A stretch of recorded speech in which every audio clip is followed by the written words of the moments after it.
Quero saudar a todos nessa manhã, graça, com a misericórdia e com a paz do Senhor Jesus.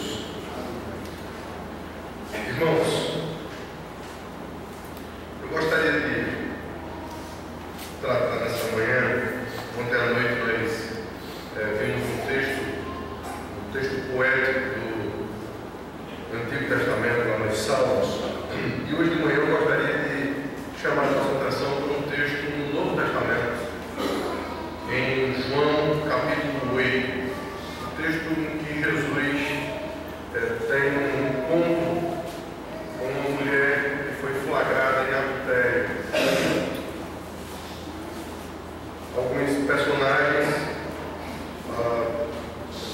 precisam chamar a nossa atenção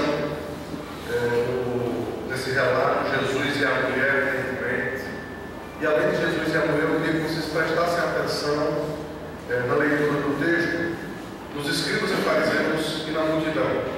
Há pelo menos 4 personagens que serão trazidos à nossa memória: Jesus, a mulher, os escribas e fariseus são um personagem e a multidão são outro personagem também.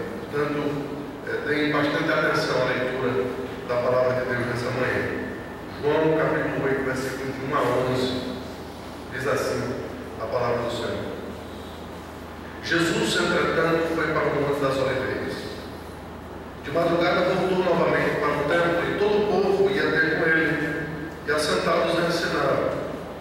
Os escribas e fariseus trouxeram à sua presença uma mulher surpreendida em adultério, e fazendo-a ficar de pé no meio de todos, disseram a Jesus: Mestre, esta mulher foi apanhada em flagrante adultério, e na lei nos mandou Moisés que tais mulheres sejam apedrejadas. Tu, pois, o que dizes? Isto diziam eles tentando para terem de que o acusar. Mas Jesus, inclinando-se, escrevia na terra com o dedo. Como insistisse na pergunta, Jesus se levantou e lhes disse: Aquele que dentre vós estiver sem pecado, seja o primeiro que lhe atire a pedra. E tornando a inclinar-se, continuou a escrever no chão. Mas ouvindo eles essa resposta, e acusados pela própria consciência, foram se retirando um por um, a começar pelos mais velhos até os últimos, ficando só Jesus e a mulher no meio onde estava. Erguendo-se Jesus, e não vendo a ninguém mais além da mulher, perguntou-lhe: Mulher, onde estão aqueles teus acusadores? Ninguém te condenou? Respondeu ela: Ninguém, Senhor. Então lhe disse Jesus: Nem eu tampouco te condeno. Vai e não peques mais. Amém. Vamos orar. Senhor nosso Deus, Deus de toda misericórdia, de toda graça, nós te pedimos que o Senhor fale conosco, fale ao nosso coração nessa manhã. Nós te pedimos que o Senhor encontre aqui os adoradores que o Senhor busca, pois te adoram em espírito e em verdade. E como um ato de adoração ao Senhor, nos permite estar atentos à tua palavra agora. Nos permite, Senhor Deus, fazer com que esse de fato seja o momento mais importante da nossa vida, o momento em que o Senhor fala conosco. O que é que pode ser mais importante que isso? O que é que nesse mundo pode te chamar ou trazer mais a nossa atenção do que ouvir a tua voz? Com essa realidade, nós te pedimos com temor e tremor que eu não possa falar aqui de mim para mim mesmo, mas que o Senhor me tome nos teus braços, que o Senhor possa me usar e usar o teu povo aqui, para que aquilo que for falado e aquilo que for escutado possa ter a atuação do teu Espírito para a transformação de mentes e para a transformação de vidas. Por isso, Senhor Deus, muda a nossa vida, muda a nossa mente, nos traz arrependimento verdadeiro e nos traz a consciência de que precisamos obedecer a tua voz. Por isso, Senhor Deus, nós te oramos no nome precioso de Jesus. Irmãos, esse é um texto bastante conhecido da Escritura. É um texto bastante utilizado até, e muitas vezes utilizado de forma equivocada, de forma leviana. Normalmente, quando pessoas estão lidando com o pecado, estão lidando com dificuldades em determinadas áreas, e amorosa ou pastoralmente, os líderes, os pais, os pastores, os presbíteros desenvolvem o seu papel pastoral de chamar a atenção, de repreender. Via de regra, esse texto é utilizado como quem diz: não fale comigo sobre isso. Você não pode atirar a primeira pedra. Você é pecador também. Eu estou absolutamente certo de que Jesus me perdoa. Portanto, eu não preciso dos seus conselhos. Eu não preciso do seu pastoreio. E, queridos, essa falsa compreensão desse texto tem feito com que muitas pessoas não apenas deixem de pastorear, mas, mais tristemente, muitas deixem de ser pastoreadas. Esse texto, ele é extremamente importante porque ele demonstra algumas facetas e alguns aspectos impressionantes do ministério de Jesus. E ele certamente será dividido para a nossa compreensão aqui em 3 momentos distintos, mas não sem antes a gente ter uma noção exata do momento em que Jesus traz essas palavras e em que todo esse relato aqui acontece. É interessante que logo de início o texto nos mostra que Jesus estava nos seus dias de maior trabalho. Jesus estava em Jerusalém, e Jesus não estava muito em Jerusalém. Se você perceber, muito do que foi dito acerca de Jesus estava lá em Jerusalém. Mas Jesus só ia para Jerusalém durante 2 ou 3 semanas durante o ano. Que eram aquelas semanas em que os rituais da Páscoa, os rituais da Semana dos Tabernáculos e de algumas festas específicas, como a da Lua Nova, eram trazidas ali. Mas o foco do ministério de Jesus era em Cafarnaum, na Galiléia, em Nazaré, eram em outras regiões. Ele vinha, então, uma vez por ano para Jerusalém. Mas ali em Jerusalém ele não parava. Ele era incansável, ele ensinava, ele curava, ele fazia, ele demonstrava o seu poder, a sua glória, a sua majestade.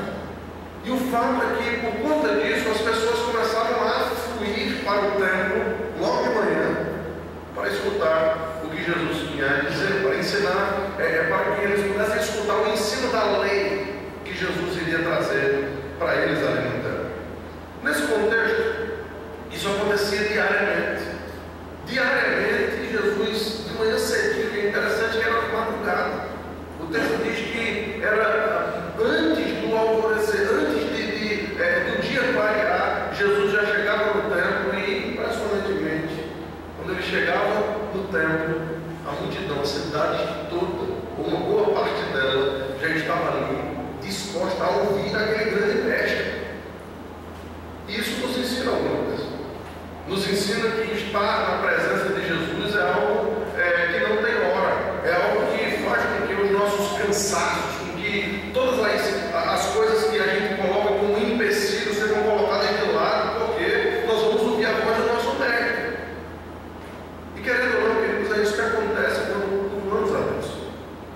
Quando cultuamos a Deus de uma forma específica, não que Ele não seja onipresente, não que Ele não esteja conosco todos os dias da nossa vida. Esse salmo que nós lemos nos mostra que, de certa forma, Jesus ama, que Deus ama todas as habitações de Jacó.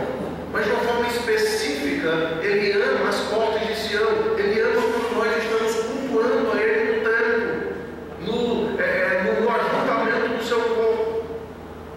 Isso estava acontecendo ali em Jerusalém. O povo ia para ouvir a voz de Jesus.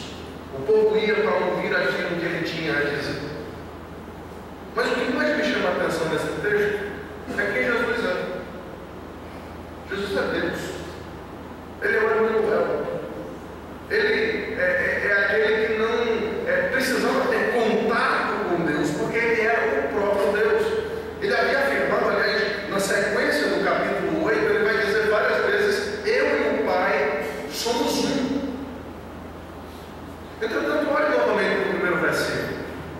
O texto diz que Jesus foi para o Monte das Oliveiras e de madrugada voltou novamente para o templo. Irmãos, esse texto não diz especificamente, mas nós sabemos por vários outros textos em todos os evangelhos o que era que Jesus ia fazer no Monte das Oliveiras. E muitas vezes, queridos, nós erramos o alvo na nossa vida de oração. Nós erramos o alvo na nossa vida de oração. A gente tem conversado um pouco sobre amigos em comum que a gente tem. E é impressionante como quando a gente tem amigos, como a gente gosta de conversar com esses amigos. E como a gente gosta de gastar tempo com eles. Como a gente gosta de, às vezes, passar até madrugadas conversando com os nossos amigos. É tão bom. Amigos que a gente não vê há algum tempo, então a gente se encontra. E como é bom a gente manter comunhão. E a gente perde o senso de hora, porque a gente tem comunhão com aquele nosso amigo. Mas quando a gente transfere isso para a nossa vida de oração, e aí a gente passa 15, 20 minutos, aquilo parece uma eternidade. Parece que a gente já está há horas e horas e horas de oração, porque a gente cansa, porque a gente não tem mais assunto. Irmãos, nós precisamos começar a rever isso. Como assim não tem mais assunto? Deus tem muito assunto. Ele é o Criador de todas as coisas. Ele é aquele que tem mais assuntos do que nós podemos pensar. É com Ele que nós devemos nos abrir. Ele, de fato, é o nosso melhor amigo. Ele é, de fato, aquele com quem nós devemos ter maior comunhão. E Jesus tem essa demonstração aqui. É interessante que quando a gente tem um dia cheio, um dia atribulado, cheio de trabalho, nós diminuímos o nosso tempo de comunhão com Deus. Os grandes reformadores de Jesus aqui pareciam ter exatamente uma ideia oposta em relação a isso. Já que é um dia de muito trabalho, já que é um dia de muita luta, talvez nesse dia eu precise de mais tempo com Deus em oração. Talvez seja nesses dias em que eu precise me doar, me entregar mais tempo, para que essa comunhão possa ser de fato estabelecida. E queridos, repito, era o próprio Deus quem estava aqui. E ele ia de madrugada para o Monte das Oliveiras, porque no retorno ele ia ter que trabalhar. E Jesus começa o seu trabalho. Ele entra no templo, versículo 2. De madrugada voltou novamente para o templo, e todo o povo ia ter com ele, e assentado os ensinava. Até esse versículo aqui nós ficaremos na introdução. É interessante que há uma expressão que precisa ser explicada para nós aí. Eu estou ensinando aqui em pé, atrás de um púlpito ou de uma tribuna às vezes. E isso no Ocidente demonstra que, querendo ou não, é um local, um momento, uma atitude de autoridade. Ficamos de pé, então falamos para as pessoas e as pessoas estão aí sentadas e ouvindo aquilo que eu tenho a dizer. No Oriente, a posição de autoridade não era em pé. A posição de autoridade era sentado. E Jesus se coloca então nessa posição. Veja que o texto diz que ele assentado os ensinava. Irmãos, isso, querendo o Oriente, ele traz algumas influências para o Ocidente. Eu não sei quantos aqui estão na universidade, mas aqueles que estão na universidade sabem que os principais professores de determinada matéria, eles são os catedráticos. Eles têm uma cadeira. Eles se assentam em determinadas cadeiras imaginárias, porque eles têm a autoridade para falar sobre aquele assunto. Quando ele fala de cátedra, que nada mais significa do que de cadeira. Jesus então ele está demonstrando aqui que o assunto que ele está falando, ele tem toda a autoridade. Ele se assenta no templo, que era o local onde se discutia a lei, e então sobre a lei de Deus ele falava com toda a autoridade. E parece que o que vai estar em jogo aqui nos próximos minutos, os minutos seguintes em que ele estava ali ensinando com autoridade sobre a lei, era a interpretação da própria lei. Isso é o plano de fundo. Agora a gente entra na mensagem propriamente dita. Há 3 momentos específicos. No primeiro momento, queridos, nós consideramos os escribas e fariseus tentando de alguma forma envergonhar e acusar Jesus. Havia razão para isso.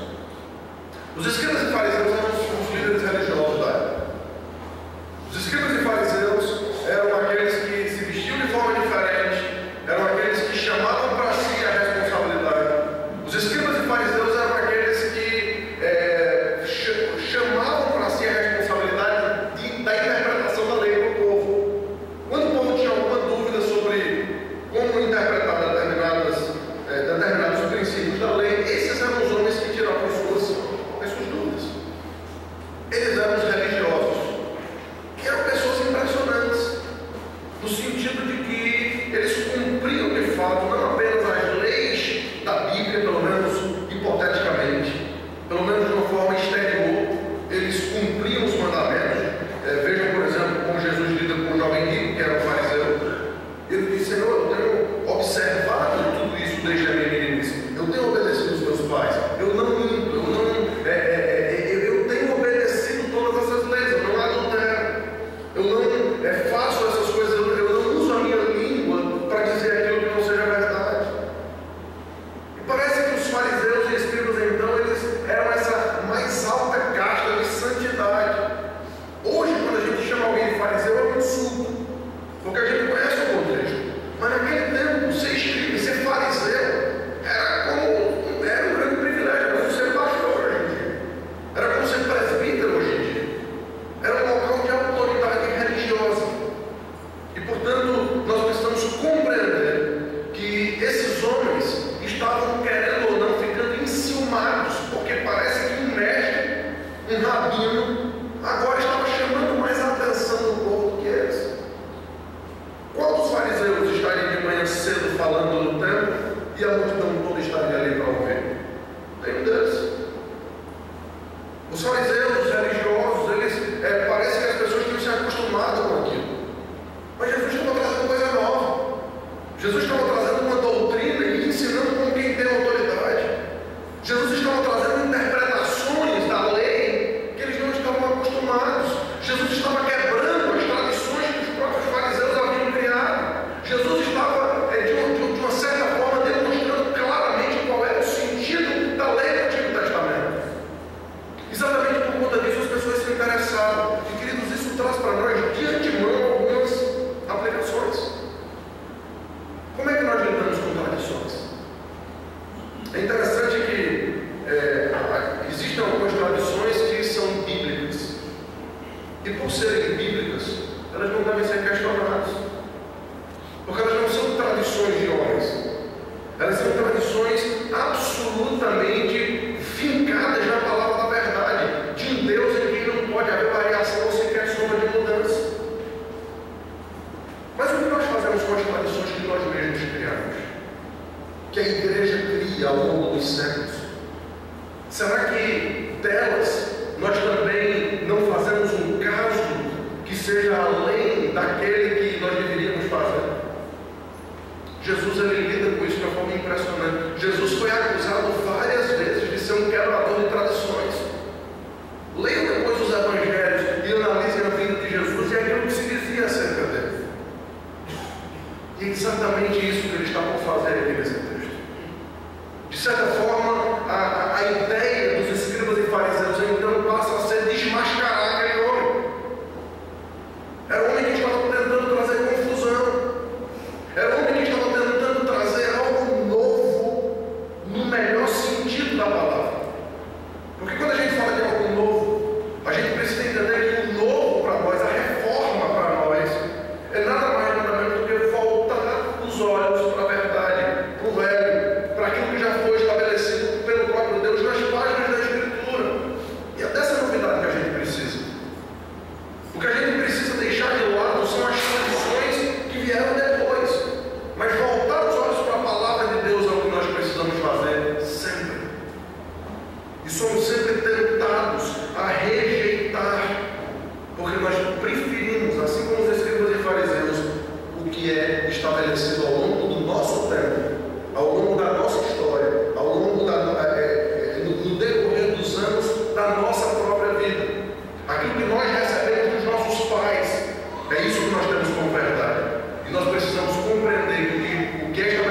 da palavra de Deus, todos precisam ceder.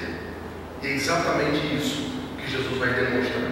Porque, em primeiro lugar, queridos, aqui nós percebemos que a ideia dos escribas e fariseus, por conta dessa maneira nova, entre aspas, de Jesus lidar com a sua liderança, eles queriam então fazer duas coisas: acusar e envergonhar Jesus. Veja o início do versículo 6. Isto diziam eles, tentando para terem de que o acusar. Então perceba que era exatamente isso que os escribas e fariseus tinham em mente. Eles queriam ter alguma coisa para acusar Jesus. Eles queriam ter alguma coisa para que Jesus saísse daquele ambiente em que ele era líder, em que ele estava sentado, em que ele ensinava com autoridade. Eles queriam que Jesus saísse dali envergonhado, sem respostas, sem saber o que dizer. E queriam acusar Jesus para depois matá-lo. E várias vezes os escribas e fariseus tentam fazer isso. Queridos, quando se tem essa ideia fixa em mente de estabelecer a sua própria tradição, as pessoas perdem completamente os escrúpulos de como fazer isso. Isso não acontecia só no tempo de Jesus. Isso pode acontecer nos nossos dias também. Às vezes as pessoas querem estabelecer a sua doutrina, ou querem estabelecer a sua verdade, perdem completamente os escrúpulos de como lidam com seus líderes e de forma impressionante fazem com tudo o que for possível e imaginável para que esse versículo 6 seja de fato cumprido. Eles tentam fazer com que as pessoas saiam acusadas e envergonhadas nas situações. E vejam como eles pegam os escrúpulos. O que é que eles fazem? Eles se utilizam de uma outra pessoa. Eles vão se utilizar agora de uma prostituta. E eu vou explicar por que essa mulher é uma prostituta. Ela está sendo acusada pelos escribas e fariseus de ser pega em adultério, flagrante. Flagrante adultério significa que ela foi pega na cama. Que ela foi pega exatamente no ato em que ela estava cometendo aquele adultério. E adultério, nesse sentido, nesse caso, é que ela estava dormindo ou tendo relações sexuais com um homem que era casado. Com um homem que era casado. E algumas coisas então vêm à nossa mente aqui. Algumas coisas precisam ser compreendidas e colocadas no seu devido lugar, para que nós possamos compreender esse texto da maneira que ele foi escrito. Vejam aí os versículos 3 e 4 primeiramente. Os escribas e fariseus trouxeram à sua presença uma mulher surpreendida em adultério, fazendo-a ficar de pé no meio de todos. E disseram a Jesus: Mestre, essa mulher foi apanhada em flagrante adultério. Então percebam aqui algumas coisas que precisam ser colocadas como absolutas para que nós possamos compreender esse texto. Jesus estava ali, imagine a cena, ensinando, assentado naquela posição de autoridade, e de repente o povo ficava em silêncio absoluto para ouvir o que Jesus tinha a dizer. Naquele tempo não tinha microfone, não tinham as facilidades que a gente tem hoje, então as pessoas ficavam de fato em silêncio absoluto para escutar o que aquele mestre dizia. E de repente um barulho, uma movimentação começa a acontecer. E aquela movimentação deve ter sido interessante, porque o fato da mulher ter sido pega em flagrante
eles usam aquela mulher, não porque querem envergonhá-la simplesmente, mas usam aquela mulher porque eles querem envergonhar Jesus.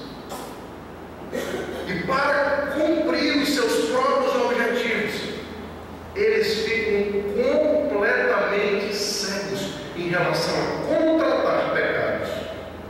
E, portanto, ao invés de tratar o pecado da maneira que ele deve ser tratado, eles trazem uma exposição desnecessária naquele momento específico, porque não é desse jeito que se trata pecados.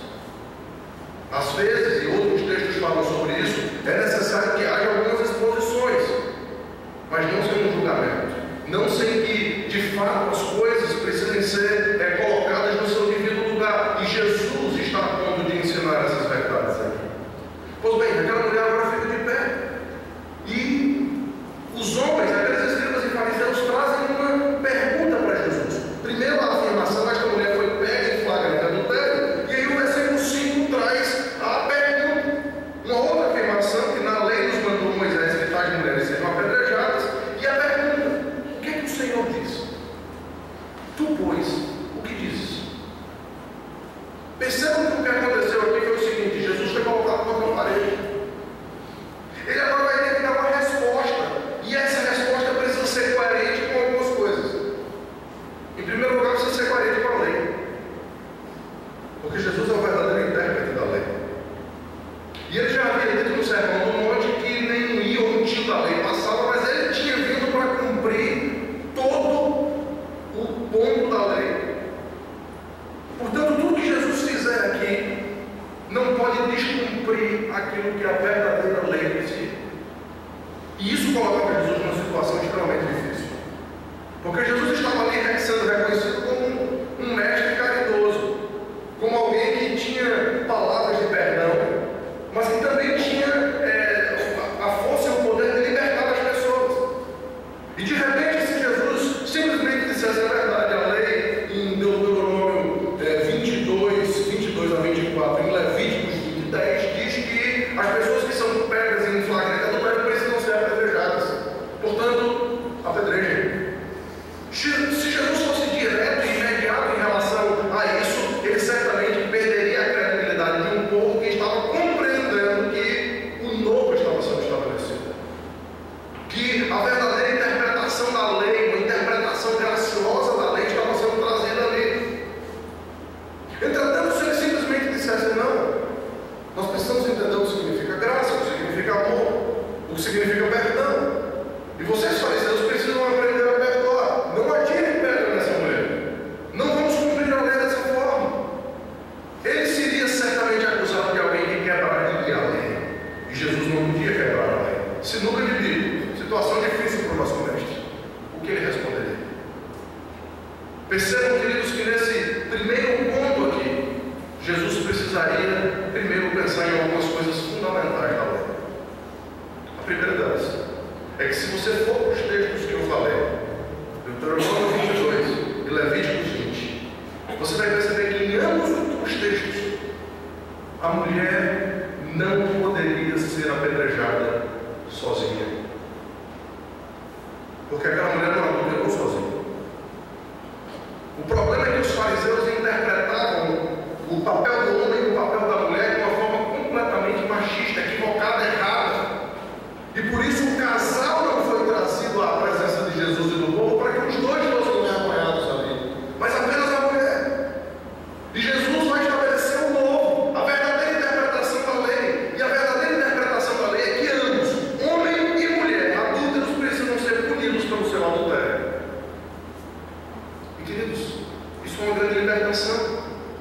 Isso é algo que faz com que nós possamos compreender que a lei não faz acepção de pessoas, que a lei precisa ser interpretada sob o ponto de vista de que somos absolutamente todos, homens e mulheres, escravos e livres, ricos e pobres, pretos e brancos, todos estamos debaixo da mesma condenação de Deus, e por conta disso todos nós podemos receber o mesmo tipo de perdão do nosso Deus. Não há para com Deus acepção de pessoas. Jesus vai ensinar isso aqui nas próximas palavras. Mas então, acabando o primeiro ponto, Jesus, no versículo 6, tem que compreender saberem de quê? Do acusado. Segundo ponto, segundo momento desse texto. Eles tentaram encurralar Jesus. Eles fazem com que Jesus tenha que trazer uma resposta, um sim ou não, que vai colocá-lo ou como quebrador da lei, ou como alguém que vai perder credibilidade porque vai fazer alguma coisa que não vai demonstrar a sua graça e o seu perdão. Mas imediatamente depois, minutos, instantes depois dessa situação em que eles parecem ter acuado Jesus, em que eles, os escribas e fariseus, tentam acusá-lo e envergonhá-lo, a gente vai perceber que alguma coisa acontece, que eles é quem saem dali envergonhados e acusados pela própria consciência. Veja o versículo 9. Mas ouvindo eles esta resposta e acusados pela própria consciência, foram se retirando um por um, a começar pelos mais velhos até os últimos, ficando só Jesus e a mulher onde estava. Irmão, isso aqui é impressionante. Isso aqui é impressionante porque a gente tem aí 2 versículos e meio que a gente não leu até agora, e que alguma coisa aconteceu para que aqueles acusadores saíssem dali acusados, para aqueles que estavam trazendo vergonha para os outros saíssem dali envergonhados. O que tanto pode ter acontecido ali? Será que Jesus perdeu algum tempo? Será que Jesus deixou de usar todos aqueles 2 versículos e meio para dizer aquilo que precisava ser dito? Parece que teoricamente sim. Por 2 vezes no texto você vai ver Jesus escrevendo com o dedo no chão. Ele escreve, os fariseus ali insistem em alguma coisa, Jesus se levanta, diz uma frase e volta para sentar e começa a escrever novamente com o dedo no chão. É interessante esse texto, vamos lá. Versículo 6, final do versículo 6 diz assim: mas Jesus, inclinando-se, escrevia com o dedo. Imagina a cena aí. Jesus está ensinando, de repente aquele barulho, aquela multidão desvia completamente a atenção e aquela mulher fica sozinha de pé, e os fariseus perguntam: olha, essa mulher foi pegada do pé para ser apedrejada, o que é que você diz? E Jesus começa a escrever com o dedo no chão. Será que ele está acuado? Será que os fariseus finalmente conseguiram pegar Jesus? E parece que o coração dos fariseus pululava, e agora eles começam a insistir. Veja aí no versículo 7. Como insistissem na pergunta, eles começam a insistir em perguntar várias vezes: e aí, vai dizer o quê? Como é que você vai se sair dessa?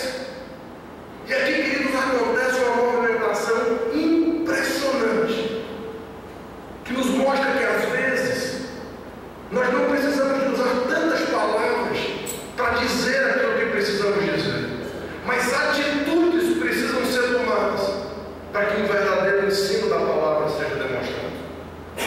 Lembre-se que Jesus estava sentado na sua posição de autoridade, na sua posição de que ensinava verdadeiramente a lei. Mas veja o que acontece agora. Versículo 7. Como insistissem na pergunta, Jesus se levantou.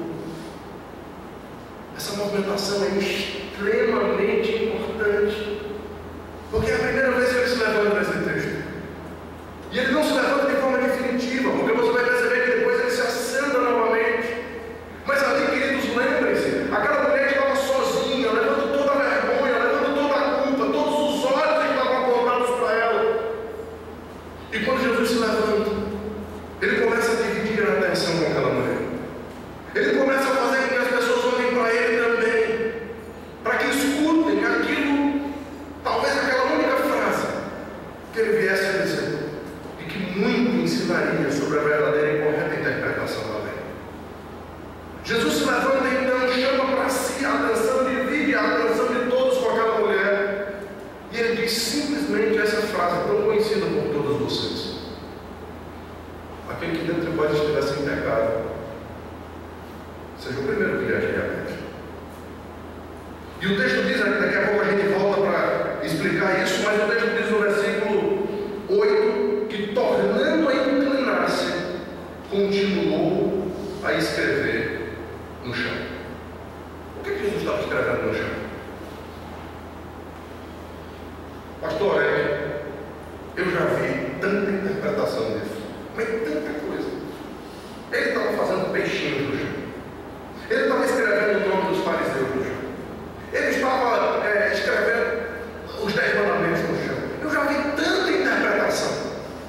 Mas sabe o que Jesus estava escrevendo no chão? Não sei.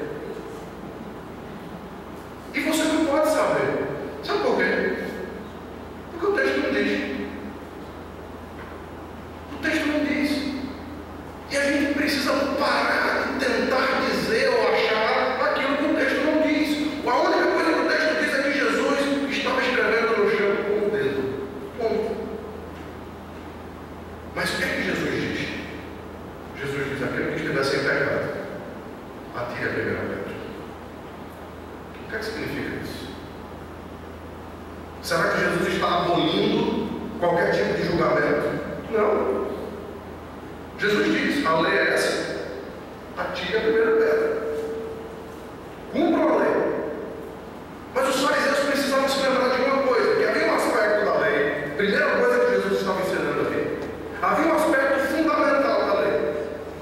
Se por acaso um pai trouxesse um filho para que ele fosse apedrejado por desobediência, o primeiro que tinha que atirar pedra contra esse filho era o próprio pai.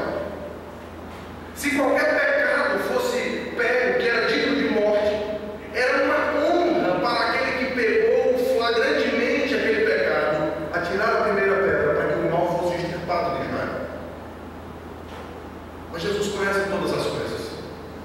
E esse texto parece nos demonstrar claramente que aquele foi um ato absolutamente armado. Por isso que não há muitas dúvidas entre os intérpretes desse texto de que aquela era uma mulher prostituta e que ela foi paga não para aquela humilhação.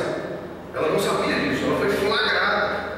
O texto diz isso. Mas que ela foi paga para manter relações sexuais com um homem, para que ela pudesse, naquele momento, e as pessoas sabiam que Jesus de madrugada ia para o Monte das Oliveiras e muito cedo ia para o templo. Hora em que muitos desses adultérios acontecem. Hora em que as prostitutas estão em ação. E é exatamente nessa hora que o homem é livre para voltar para sua casa, para se esconder, para tomar seu banho, para fazer o que precisa fazer. E aquela mulher então é trazida para aquela situação humilhante, mas não apenas humilhante, como tendo sido tudo tramado pelos fariseus. Então há uma partícula grega aí que precisa ser colocada no texto para que você entenda melhor. Aqueles que dentre vós estiver sem este pecado. Ou seja, se vocês não participarem desse pecado, vocês sabem, fariseus, que podem tranquilamente atirar a primeira pedra. E o fato deles não atirarem a primeira pedra demonstra que, como conhecedores da lei, eles sabiam que a mão de Deus pesaria severamente sobre eles se eles atirassem a primeira pedra, sendo cúmplices daquele pecado. Jesus sabia disso. E exatamente por isso, a primeira coisa que Jesus faz é: deixem de ser hipócritas. A trama de vocês foi estabelecida por vocês mesmos, e vocês acham que vocês podem me enganar dessa forma. Mas a segunda coisa que é trazida aqui: Jesus não podia simplesmente olvidar que aquela mulher também merecia ser apedrejada. Mas, queridos, eles estavam num outro momento. Eles estavam sob o jugo de um império, e esse império não permitia apedrejamento. Aquilo era lei cerimonial, lei de um povo, perdão, não lei cerimonial, mas lei civil de Israel. E aquela lei não poderia ser cumprida porque agora Israel estava sob o jugo de outro império, outro reino, que não permitia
assim Jesus estaria quebrando a lei.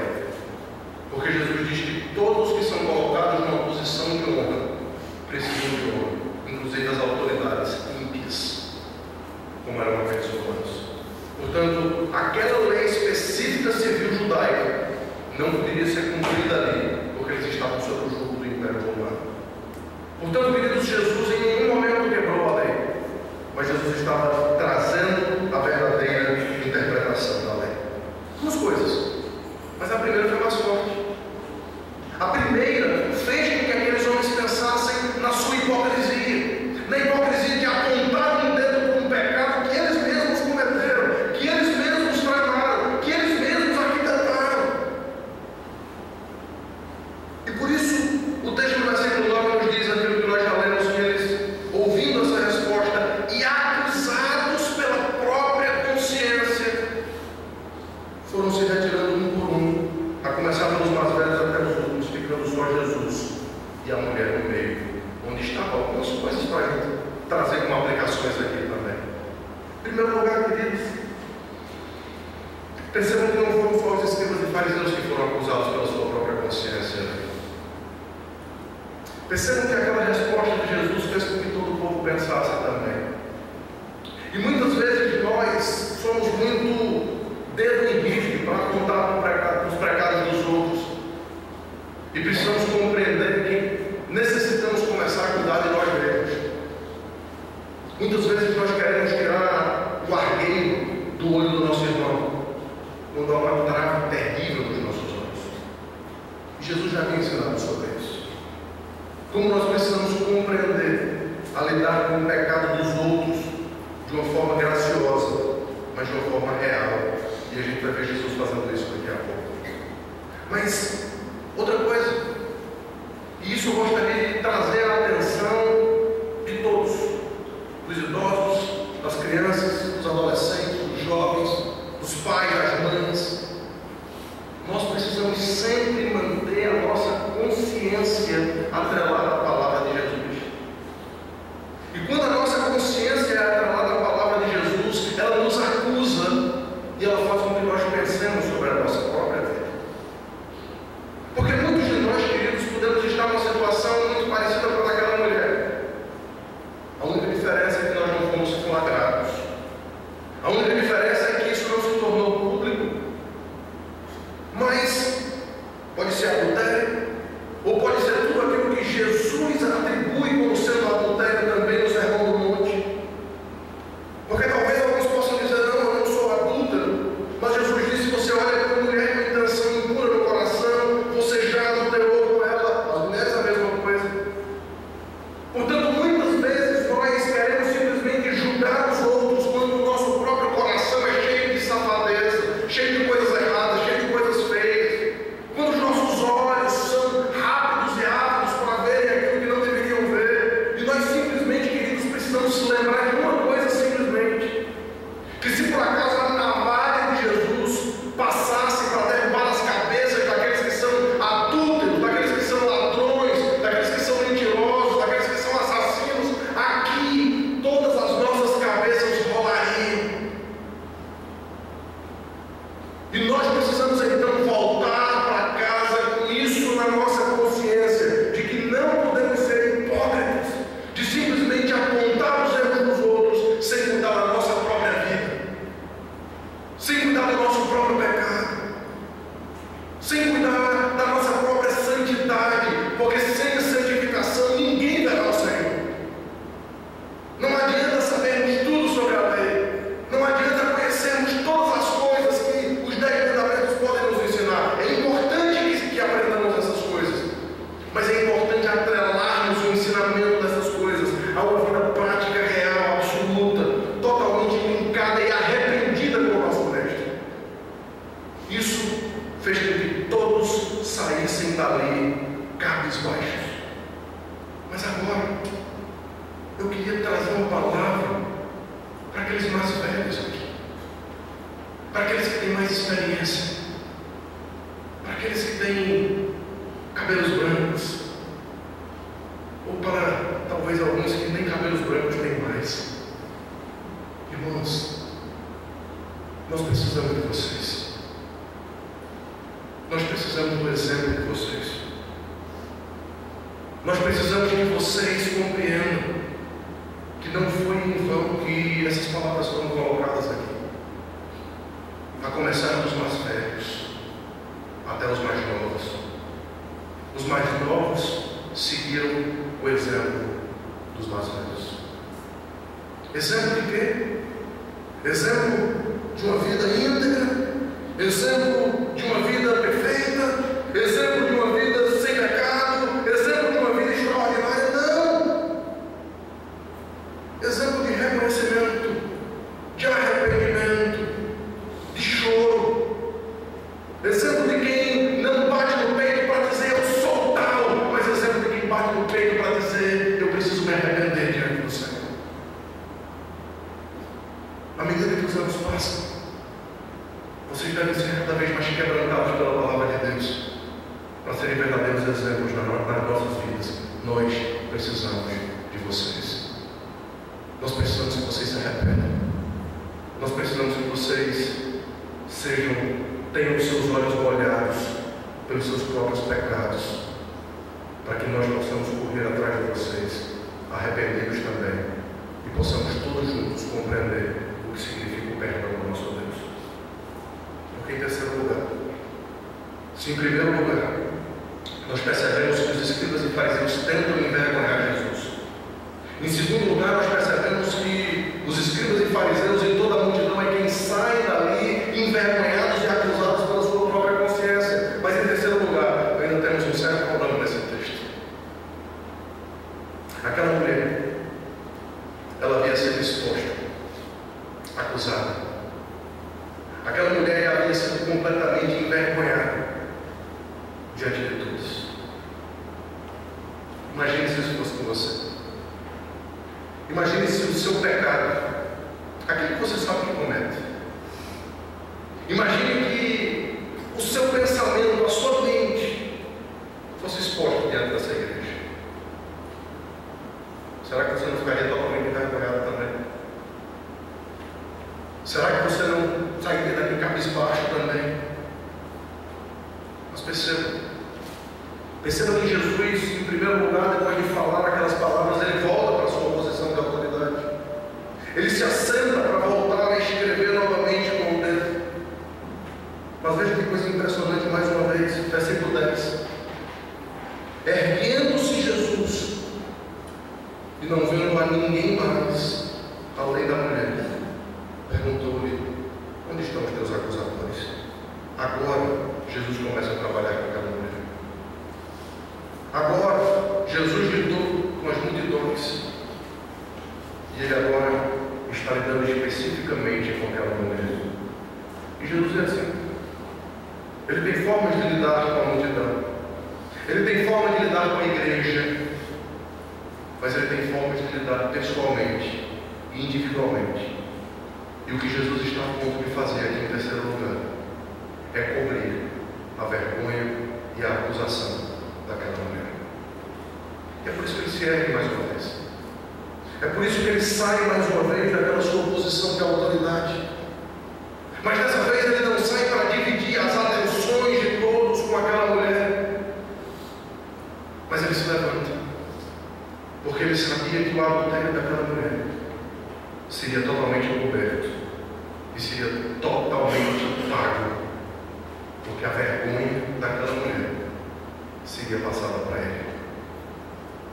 Jesus se levanta para demonstrar claramente para aquela mulher que aquelas palavras que ele diria, eu tampouco te condeno, só poderiam ser ditas pelo próprio Jesus. Se você parar para pensar, Jesus era o único que poderia ter a primeira pedra. Ele era o único sem pecado. Ele era o único que, como vimos ontem à noite, tem um cetro de ferro nas mãos. E porque ele tem um cetro de ferro nas mãos e odeia o adultério, e odeia o pecado, poderia simplesmente trucidar com aquela mulher adulta e pecadora dele.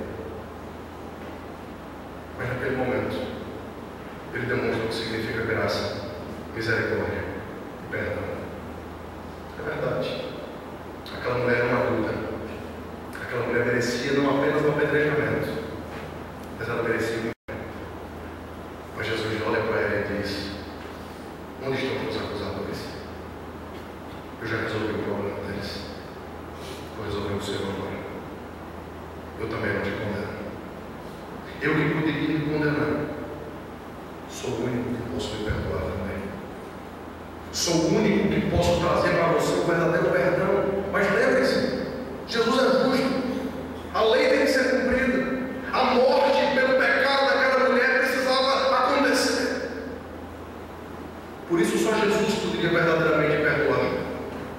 Porque ele sabia que ele na cruz receberia aquele adultério para não apenas ser apedrejado, mas para que o inferno fosse recebido por ele, para que aquela mulher pudesse receber aquela palavra de perdão.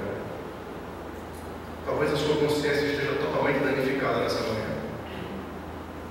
Talvez você compreenda que é um hipócrita, que os outros podem não saber as coisas terríveis que você faz, mas a sua consciência diante de Deus o faz compreender que você precisa ouvir essa mesma palavra nessa manhã.